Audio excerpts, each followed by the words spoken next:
नमस्कार दोस्तों, आपका हमारे चैनल में स्वागत है।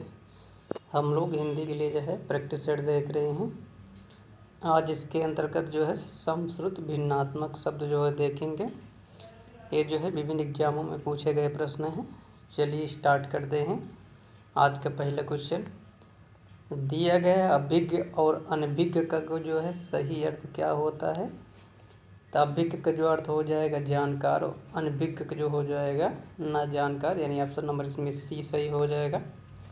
अगला देखते हैं, दिया गया अंश और अंश का जो है सही अर्थ क्या होता है। तो अंश का जो हो जाएगा हिस्सा होता है और अंश का जो हो जाएगा कंधा होता है, तो यानी ऑप्शन नंबर बी सही हो जाएगा। अगला देखते हैं, दिया गया पुरुष और स्त्री का जोड़ा क्या कहलाता है। तो इसको जो है युगल कहा जाता है, तो यानी ऑप्शन नंबर सी सही हो जाएगा। जबकि जो है पति पत्नी का जोड़ा उसको जो है दंपत्ति कहा जाता है।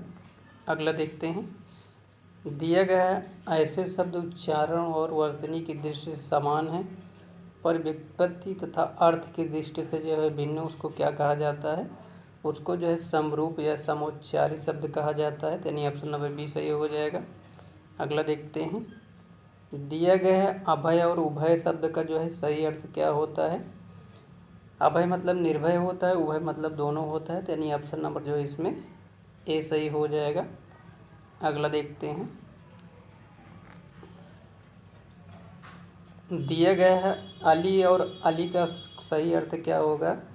तो एक अली अर्थ मतलब भंवरा होता है, एक अली अर्थ मतलब सखी होता है। इसमें जो है सभी को देख लेते हैं, अली और अली की भंवरा और सखी हो जाएगा। अंश और अंश का जो है हिस्सा और कंधा हो जाएगा। दमन और दामन में जो है दमन मतलब दबाना, दामन मतलब शांत करना। वहीं दर्शन और दर्शन में जो है मुहूर्त और दर्शन मतलब देखना हो जाएगा। अगला देखते हैं, दिया गया युग्म शब्द कौन सा जो है सही दिया गया है। तो इसमें अचल और अचला जो दिया गया है ये सही दिया गया है, यानी ऑप्शन नंबर जो है सी सही हो जाएगा।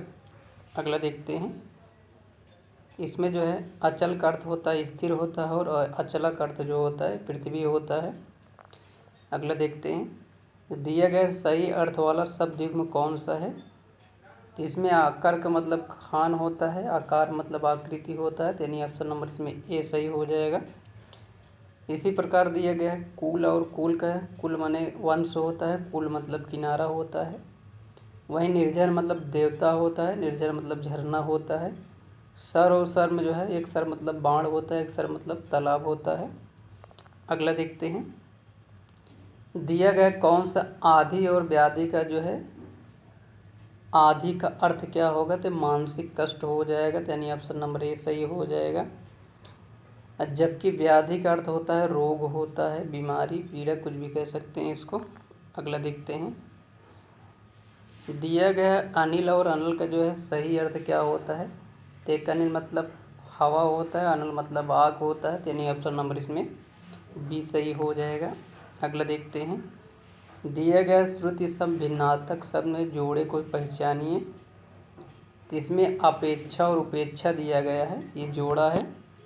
अपेक्षा का मतलब होता है आस या इच्छा, वहीं उपेक्षा का मतलब अवहेलना या निरादर करना।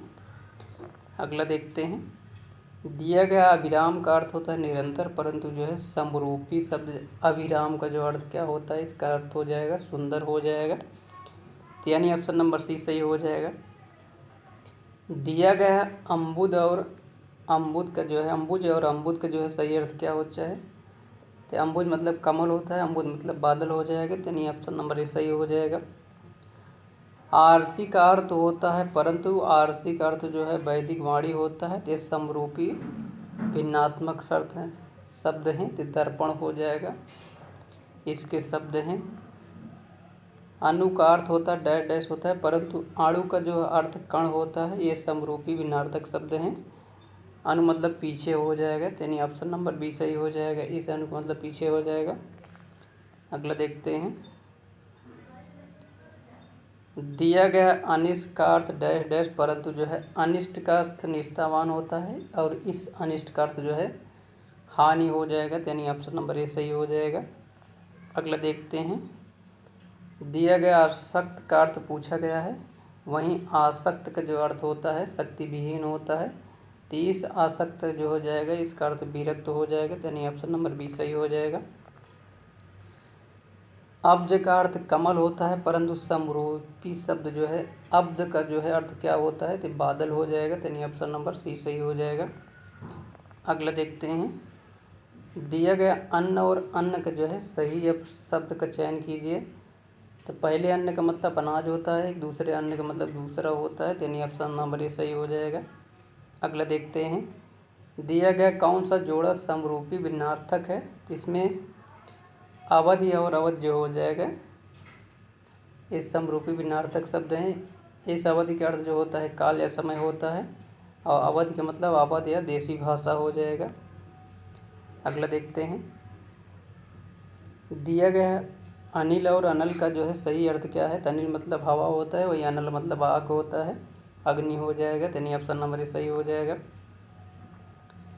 दिया गया श्रुति सम युग्म भिन्न सही जोड़ा जो है कौन सा है, तो इसमें कुल और कुल दिया जाए। कुल मतलब जो होता है खदान होता है, खानदान, एक कुल मतलब किनारा होता है।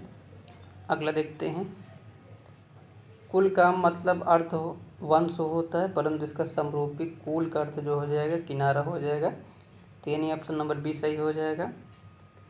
कृति का अर्थ जो है रचना करना होता है, वहीं समरूपी कृति का जो अर्थ होता है ये रचनाकार हो जाएगा, तो यानी ऑप्शन नंबर ए सही हो जाएगा। चिर और चीर का जो है अर्थ क्या हो जाएगा, चिर मतलब जो है पुराना हो जाएगा, चीर मतलब कपड़ा हो जाएगा, तो यानी ऑप्शन नंबर इसमें सी सही हो जाएगा। चीर और चीर का अर्थ वही हो जाएगा, चीर मतलब वस्त्र हो जाएगा, चीर मतलब जो हो जाएगा इसमें चीर मतलब जो है पुराना हो जाएगा, और चीर मतलब जो है वस्त्र हो जाएगा, इस प्रकार से जो इसमें सी सही हो जाएगा। अगला देखते हैं, दिया गया सही अर्थ वाला युग्म कौन सा नहीं है, तो इसमें जलज और जलद जो दिया गया है यही गलत है। जलद मतलब जो होता है बादल होता है, इसका समुद्र दिया गया है। बाकी अनिल और अनल हवा और आग हो जाएगा, अली और अली भंवरा और सखी हो जाएगा। आदि और आदि आरंभ और अभ्यस्त हो जाएगा, इस प्रकार से ऑप्शन नंबर डी सही हो जाएगा। दिन और दीन शब्द का जो है सही अर्थ क्या हो जाएगा, दिन मतलब दिवस होता है, दीन मतलब गरीब होता है, यानी ऑप्शन नंबर ए सही हो जाएगा। अगला देखते हैं, दिया गया मंदिर और मदिरा में जो है कौन सा सही है। एक मंदिर मतलब देवालय होता है, एक मदिरा मतलब जो है अश्वशाला होता है, तो यानी ऑप्शन नंबर डी सही हो जाएगा।